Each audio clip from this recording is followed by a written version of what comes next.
Bismillahirrahmanirrahim. Assalamu alaikum and hello to everyone who is watching this video. This is Dr. Muhammad Yasin and you are watching Dr. Yasin Infection Control YouTube channel. Today I will talk about two of the vaccines that have announced their interim analysis, and they have talked about the effectiveness of the vaccine.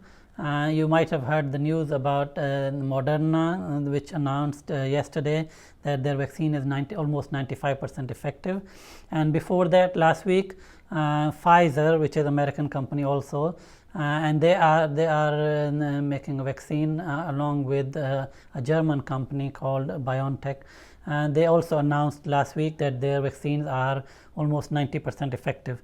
But it's very important to know that both these studies are still in progress, and these are interim analysis, so we'll have to wait and see once the final analyses are released. But anyway, let me just talk about the comparison of these two vaccines and then see which one is more suitable. So we'll see different factors that are very important to look at.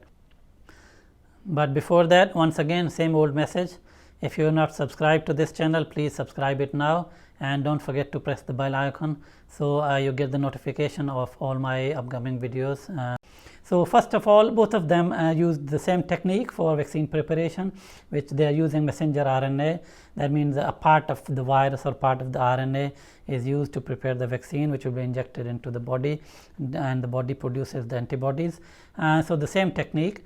So far, when Pfizer released their data, they had 44,000 people enrolled in the study, and so far Moderna has 33,000 people in the study. Out of the 44,000 people who are participants in the study for Pfizer vaccine, 94 people got infected with COVID-19, and out of those 94 people, 8 were the people who had the vaccine.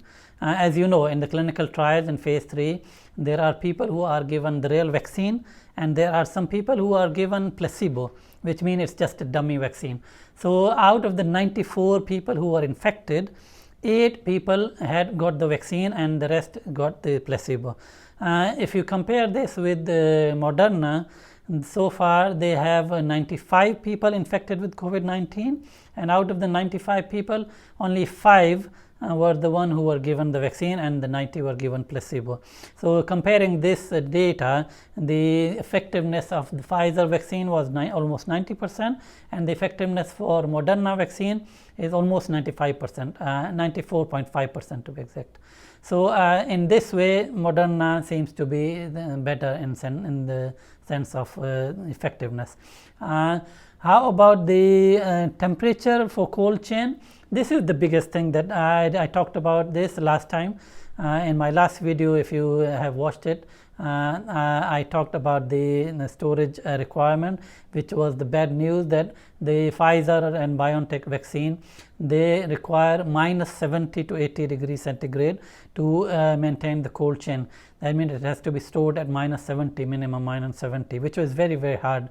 And Moderna, their requirement is minus 20 centigrade, which is much better than minus 70 obviously. And also another factor, if you want to store it in the refrigerator, obviously when you are about to give the vaccines to people, you will keep it at the fridge, or when you are transporting from one place to the other to inject people. So the Moderna vaccine is stable, or it can be stored in the refrigerator for up to 30 days, while the Pfizer vaccine can only be stored in the refrigerator for maximum of 7 days. Remember, the fridge temperature is usually 2 to 8 centigrade. So that's another positive or the better point about Moderna. Both companies are intending to submit the application of approval to FDA in the month of December, and the target, obviously for Pfizer, the target is 164 people who will be infected with COVID-19, and for Moderna the target is 151 people, so almost the same target. And also they are intending, or they are hoping that by the end of December or by the end of this year they would have reached that target and they will apply for approval. For approval, obviously the requirement from FDA is that your vaccine should be minimum 50% effective, which is not a problem at all. For both of them are claiming to have above 90% effectiveness, so they have a good chance of fulfilling this criteria. Obviously, once again I repeat that the analysis that they have released, they are interim analysis. The study is not complete, it's still in progress. So once the study is completed, then we'll have to wait and see what are the results by that time. So far there is no major side effects or problems with the vaccine. They are safe and effective. That's not a problem at all. And just another thing that I need to mention, in the Moderna analysis, they also mentioned that out of these 5 people, none of them had the severe disease. So there were 11 people out of 95 people who had severe disease, but none of these people who were given vaccine had severe disease. So again, this is a good point also. So this was the comparison between two of them. Both are effective, which is a good thing, but both have to wait for the final analysis to make a final conclusion.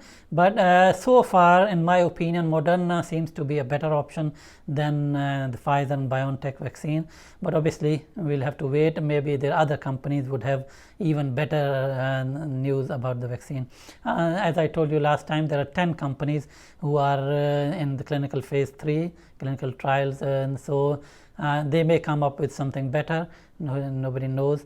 So let's see what happens and how it turns out to be. So take care of yourself, take care of people around you. Assalamu alaikum warahmatullah, and good evening.